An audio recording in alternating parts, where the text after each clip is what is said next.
Hello बच्चों, let's read the question first. Go through the following statements. हमें बताने में से कौन सी स्टेटमेंट आर करेक्ट स्टेटमेंट्स बतानी है.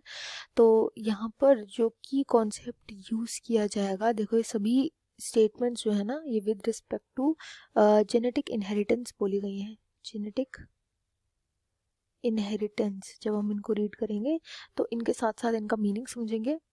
बहुत इंपॉर्टेंट स्टेटमेंट है. सबसे पहली स्टेटमेंट बोल रही है the fact that all 7 of the garden pea traits studied by Mendel obeyed the principle of independent assortment means that the 7 pairs of alleles determining these traits behave as if they are on different chromosomes. मतलब कि होता क्या है कि देखो जो हमें देखने को मिलता है कि लिंकेज होती है. ठीक है, लिंकेज का कंसेप्ट क्या होता है? लिंकेज में जो डिफरेंट क्रोमोसोम्स होते हैं, डिफरेंट क्रोमोसोम्स पे डिफरेंट क्रोमोसोम पे प्रेजेंट डिफरेंट जीन जब ये आपस में लिंक्ड होते हैं. लिंक्ड का क्या मतलब होता है? जहां पर एक जीन जा रहा है उसी के पीछे पीछे दूसरा जीन भी जाएगा. अब होता क्या है कि जो लिंक्ड जीन्स होते हैं ना, ये linked genes usually same chromosome पे प्रेजेंट होते हैं, कभी भी अलग क्रोमोसोम पे प्रेजेंट नहीं होते. और क्योंकि जो मेंडल ने 7 पेयर्स ऑफ अलील्स पे एक्सपेरिमेंट किया, वो कभी भी लिंक्ड नहीं दिखे, उनमें ऐसा कभी भी लिंकेज शो नहीं हुई. तो हम ये बोल सकते हैं कि वो जो अलील्स थे ना, वो अलग अलग डिफरेंट क्रोमोसोम्स पे प्रेजेंट थे. जो जीन्स थे वो अलग अलग क्रोमोसोम्स पे प्रेजेंट थे. तो यहाँ पे जो ए स्टेटमेंट है वो करेक्ट स्टेटमेंट बोली गई है. इसके बाद बी स्टेटमेंट बोल रहा है कि there is good evidence of linkage when two different loci do not segregate independently during meiosis.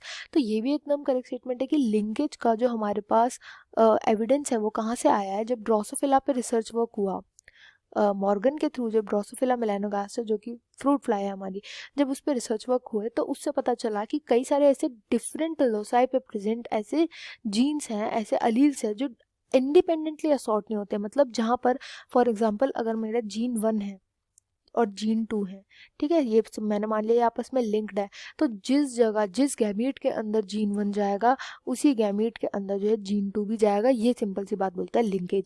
And इसके एविडेंस हमारे पास प्रेजेंट है कि ये यूजुअली मायोसिस के अंदर, जब मायोसिस हो रहा होता है तो उसके टाइम पर जहाँ पर जीन 1 जाता है वहीं पर जीन 2 जाएगा. तो ये लिंकेज होता है और इसका प्रॉपर एविडेंस हमारे पास प्रेजेंट है. वो सेग्रीगेट नहीं हो पाते इंडिपेंडेंटली. जीन 1 जीन 2 जो लिंक्ड होंगे वो सेग्रीगेट नहीं हो पाएंगे. तो ये भी करेक्ट स्टेटमेंट है. इसके बाद सी स्टेटमेंट बोल रहा है कि the particular position of a gene on a chromosome is known as locus. बिल्कुल सही बात है. देखो जीन जो होता है ये हमारा सपोज क्रोमोसोम है.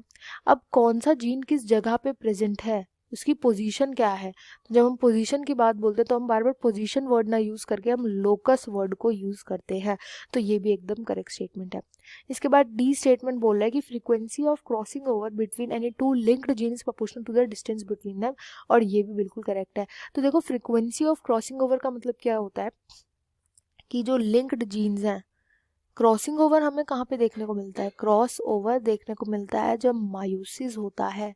एंड इसमें रिकॉम्बिनेशन देखने को मिलता है, रिकम्बाइन कर जाते हैं जो पेरेंट्स के जीन्स होते हैं.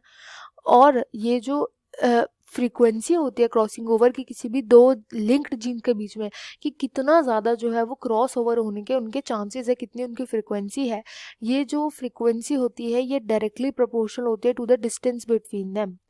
डायरेक्टली प्रोपोर्शनल होती है to the distance between those genes. Distance between the genes यानी कि जितना ज़्यादा डिस्टेंस होगा ना उनके बीच में, उन लिंक्ड जीन्स के बीच में, उतनी ज़्यादा उनकी फ्रीक्वेंसी होगी रिकॉम्बिनेशन की, क्रॉसिंग ओवर की, उनकी उतनी ज़्यादा ही फ्रीक्वेंसी होगी. तो जो डी स्टेटमेंट है वो भी एक करेक्ट स्टेटमेंट है.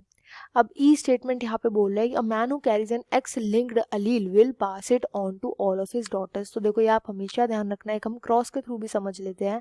X X and X Y cross जो हो रहा है, तो यहाँ पे क्या प्रोजेक्ट बनेगी? X X X Y X X and X Y. हमेशा याद रखना है कि जो मदर होती है ना वो अपना एक्स क्रोमोसोम देती है लड़कों को. लड़कों के पास जो एक्स क्रोमोसोम आता है वो हमेशा उनकी मदर के थ्रू आता है, whereas लड़कियों के पास जो एक एक्स्ट्रा एक्स क्रोमोसोम आता है वो उनके फादर के थ्रू आता है. ये हमेशा याद रखना है. तो जो ई में बोला गया है ना कि एक फादर जो होता है या एक मैन होता है वो अपनी डॉटर्स को पास ऑन कर सकता है एक्स लिंक्ड अलील को, ये बिल्कुल करेक्ट है क्योंकि उसी का एक्स क्रोमोसोम सब डॉटर्स के पास जाता है. तो ई स्टेटमेंट भी करेक्ट हो जाएगा यहाँ पे.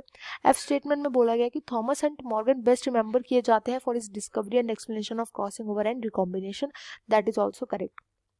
मॉर्गन ने ना बहुत ज़्यादा वर्क किया था ड्रोसोफिला पर, एंड ड्रोसोफिला पे वर्क करके इन्होंने बहुत सारी थ्योरीज दी थी, इंक्लूडिंग क्रॉसिंग ओवर की, लिंकेज की भी दी थी इन्होंने।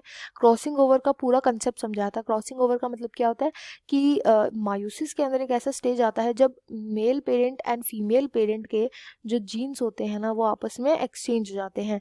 इनका एक्सचेंज होना, रिकम्बाइन होना, इसी प्रोसेस को इन्होंने रिकॉम्बिनेशन बोला था। तो ये थॉमस हंट मॉर्गन के थ्रू डिस्कवर किया था, एंड ये एफ भी जो है करेक्ट है। सभी के सभी यहाँ पे स्टेटमेंट्स करेक्ट है, इसलिए option 1 will be the right answer. I hope you understood well. Best of luck and thank you.